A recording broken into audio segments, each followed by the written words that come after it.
Hi friends, welcome to Telugu prime stories. ఈరోజు మనం రామాయణంలోని హనుమంతుని యుద్ధ వీరత గురించి తెలుసుకుందాం. లంక దహనం తర్వాత హనుమంతుడు తిరిగి రాముని వద్దకు చేరాడు. అయితే యుద్ధకాలం ప్రారంభమైంది. లక్ష్మణుని శక్తి ఆయుధంతో గాయపరిచిన ఇంద్రజిత్తు రాక్షస సైన్యం మరింత దూకుడు చూపిస్తోంది. ఆ సమయంలో శ్రీరాముని ఆజ్ఞతో హనుమంతుడు మళ్ళీ యుద్ధానికి సిద్ధమయ్యాడు. యుద్ధ భూమిలో అడుగుపెట్టిన హనుమంతుని చూసి రాక్షసులు భయాందోళనకు గురయ్యారు. అతను గాలి కన్నా వేగంగా సాగే ఒకేసారి 10 మందిని సమూలంగా పడగొట్టాడు. ఇంద్రజిత్తు మాయలు చేసి గోపురాల వెనక దాగాడు. హనుమంతుడు దాన్ని గ్రహించి ఆ గోపురాన్ని నేలమట్టం చేశాడు. ఆ ధైర్యాన్ని చూసిన వాల్మీకి మహర్షి, అంజనీ కుమారుడు దేవతల తరపున వచ్చిన యోధుడు అన్నాడు.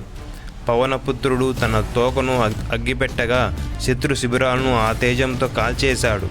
ఒక్కరికి కూడా ఉపశమనం లేదు. లంకను ఉలిక్కి పడేలా చేశాడు హనుమంతుడు. ఇంద్రజిత్తుతో యుద్ధం మొదలైంది. ఇంద్రజిత్తు తన మాయాశక్తులతో ఆక్రమించబోయాడు. కానీ హనుమంతుడి భక్తి బలంతో ఆ మాయలు పనిచేయలేదు.